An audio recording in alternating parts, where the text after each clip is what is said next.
So news organizations publish untrue content all the time, but to their credit, it's usually by accident. On Tuesday, Buzzfeed chose to release a 35-page dossier on Trump, whose contents even Buzzfeed's editors admitted could not be verified. Now, based on the reporting over the past few weeks, and admittedly, it's a lot of anonymous sources and hard to make sense of, but it seems pretty clear that at least a significant portion of the American intelligence apparatus appears to believe that the incoming president of the United States, their future boss, is potentially the turned asset of a foreign adversary. And at the very same time, that same man, the president-elect, seems to think that the intelligence apparatus is out to destroy him politically by staging a kind of soft coup. The nation's top intelligence officials provided information to President-elect Donald Trump and to President Barack Obama last week about claims of Russian efforts to compromise President-elect Trump. The allegation is that Trump checks into the Ritz-Carlton in Moscow. And he basically says, I'm paraphrasing here according to these allegations, he says, hey, which bed did Barack Obama and Michelle Obama sleep in? That one? Okay, I'll take that one. And then he arranges for Russian prostitutes sorry.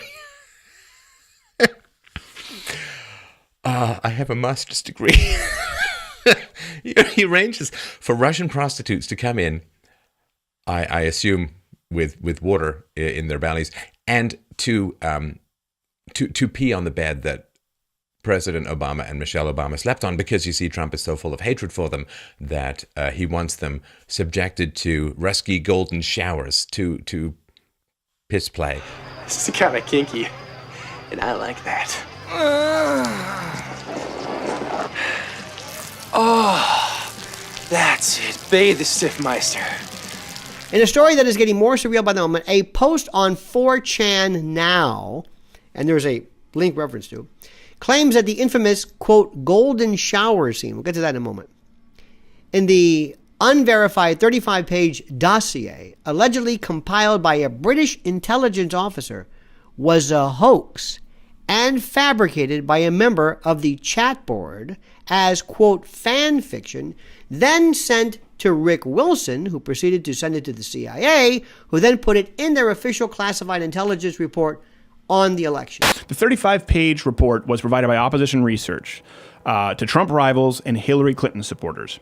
And this was prepped by a retired British intelligence officer who was paid to create a report hurting Donald Trump. Here's the thing. Donald Trump has made some mistakes. We've talked about this.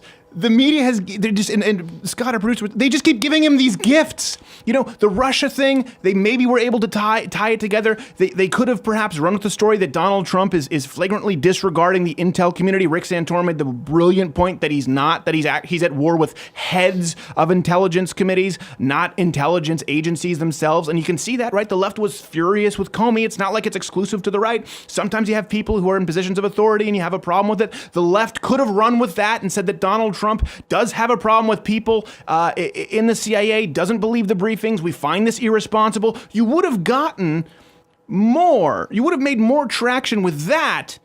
But you give him the gift of something from Buzzfeed. From Buzzfeed Ben Smith about Donald Trump pissing on Russian prostitutes. And you run it out there, and there is zero substantiation to the point where Tom Brokaw, one of the most leftist reporters ever next to Dan Rather, is saying, well, this has been going on for a while. I first heard about it 4 months ago. Right. And it had a fair amount of detail, and we've been chasing it, and a lot of other news agencies have been as well. Never been able to close the book on it. Right. We did take it, Richard Engel and I have been working on it. We did take it at one point to a very senior American intel official, said, I have no idea that there's something like this going on. And it's not even reportable because we don't have the verification of the various charges that were there. So it's been around, and a number of organizations have been looking at it for some time. I was surprised when it showed up in this form, when it got to the intel agencies and they included it in a report to the president without any kind of conclusion about the veracity of it. So I think from the Trump Organization point of view that they've got a legitimate claim here. Journalists publish information, as I said at the outset, all the time that's wrong. They trust sources when they shouldn't. but they almost never publish information that they know to be inaccurate, as BuzzFeed did and admitted in the introduction to the piece. Second, we don't know much about there were place names that were there were place names that were inaccurate. There were people's names that were inaccurate. That doesn't mean the central facts of the document are inaccurate. It just means the person was in a hurry. What is the long-term effect of too much information? One of the effects is the need to be first, not even to be true anymore. So what a responsibility you all have to tell the truth, not just to be first, but to tell the truth. As you can probably guess, this was a press conference like no other. Pure theatre, terrifying, comical and compelling. The bulk of it spent on dispelling what Donald Trump referred to as fake news. I think it's a disgrace. And I say that, and I say that. And that's something that Nazi Germany would have done and did do. I think it's a disgrace. That information that was false and fake and never happened got released to the public. As far as Buzzfeed, which is a failing pile of garbage, writing it, I think they're going to suffer the consequences. They already are. And as far as CNN going out of their way to build it up, and by the way, we just found out I was coming down. Michael Cohen. Michael Cohen is a very talented lawyer. He's a good lawyer in my firm. It was just reported that it wasn't this Michael Cohen they were talking about. So all night long, it's Michael Cohen. I said, I want to see your passport. He brings his passport to my office. I say, hey, wait a minute. He didn't leave the country. He wasn't out of the country. They had Michael Cohen of the Trump Organization was in Prague. It turned out to be a different Michael Cohen. It's a disgrace what took place. It's a disgrace. And I think they ought to apologize to start with Michael Cohen. Since you're attacking us, can you give us a question? Mr. President-elect. Go ahead. Mr. President-elect, since you are attacking our news organization, can you give us a chance? Your organization You are attacking our news organization. Can you give us a chance to ask a question, sir? Go ahead. Sir, can you state, Mr. President-elect, go ahead. can you state She's asking categorically, a question. Mr. Don't be rude. President-elect, can you give us a question? Don't be rude. You're attacking us. Can you give us a question? Don't be rude. Can you give us a question? I'm not going to give you a question. Can you state categorically? You are fake news.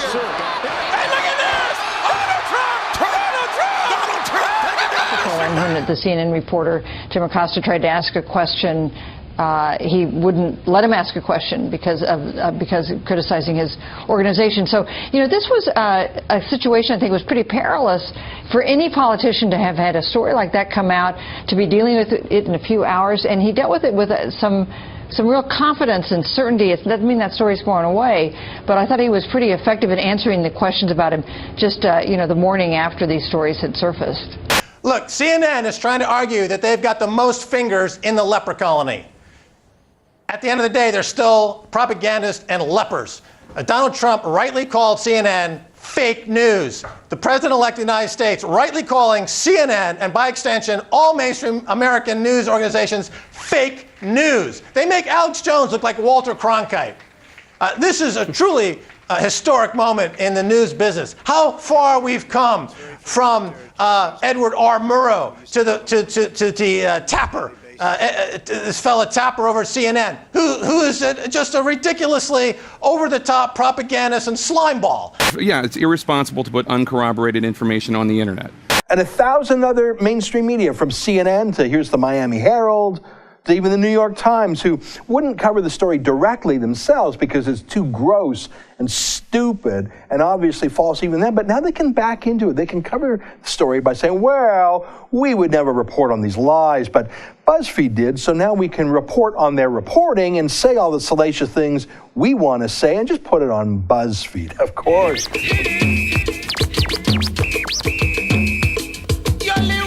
You call it a farcical document. Donald Trump's called it fake news. Are you basically with him on that?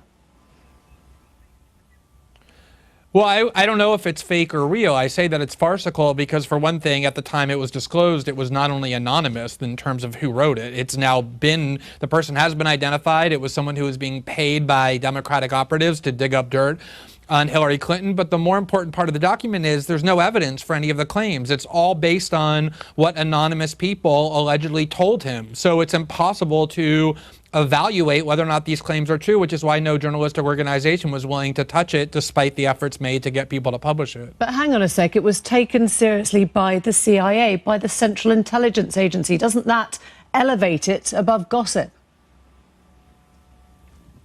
Right. So the CIA is an agency that has repeatedly got caught lying in the past. It's designed to disseminate propaganda, and they're currently in open warfare with the person who was just elected president of the United States. They were behind Hillary Clinton's campaign. So I agree that once the CIA briefs the president and president-elect on this document, it becomes newsworthy to report that fact, but the mere fact that the CIA tried to enshrine this document in a cloud of authenticity or credibility doesn't, for me as a journalist, convince me at all that the claims are true. I want to see evidence first to believe that the claims are true. Hang on a second. You're calling the CIA partisan. Are you basically suggesting that if Donald Trump then goes on to ignore everything that the CIA tells him, that's no great loss to America?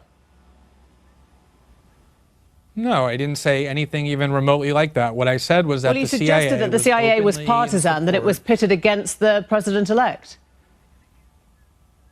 Well, that's absolutely true. The former head of the CIA, Michael Morrell, went to the New York Times and endorsed Hillary Clinton. George Bush's CIA head, General Hayden, went to the Washington Post and did the same thing. They both accused Trump of being a recruit of Vladimir Putin.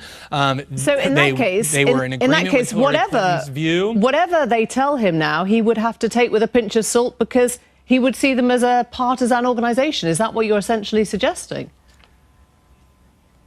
I would say that any rational human being with even minimal history of the United States and the CIA would take everything that the CIA says with a huge grain of salt. I would call it actually a dose of rational skepticism, given how many times in the past that agency has lied and been in error. You know, of course, don't you, that the Iraq War was started because that agency said that Saddam Hussein had weapons of mass destruction and was in an alliance with al-Qaeda, something that turned out to be tragically untrue. We asked a number of experts why publishing the evidence to back up those accusations against Russia is proving to be so problematic for U.S. intelligence. If this hacking actually took place, there would be an electronic trail back to the point of origin. We haven't seen any electronic trail. We haven't heard anything coming from the director of NSA saying that there had been a successful hack. And so it just leads me to believe that the evidence doesn't exist. We can trace them by the way they do their work and the specific malware that they use. This is also nonsense. Once a piece of malware has been used, it ends up in the dark web, and hundreds of thousands of hackers are now using that. Just because someone uses a piece of malware does not mean it was the malware's creator. We know the malware that was used. We know that the fact it had Russian language in it. We know all of these things that could not possibly be there if it were really the Russians. So whether they had access to the server or not, common sense tells you, just based on public knowledge, that it cannot possibly be the Russian government.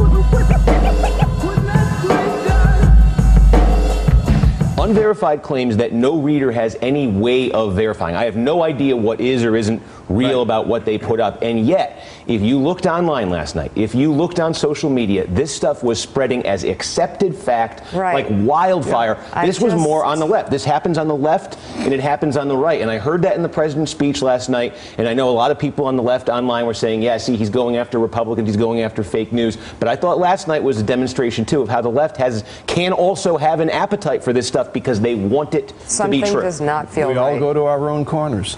Trump's response was in the form of a tweet. Fake news, a total political witch hunt. Sean Spicer tweeted, Buzzfeed itself admits, as we noted in our story, there are serious reason to doubt the allegations, just pathetic. And here's the FBI director yesterday under questioning during a Capitol Hill hearing.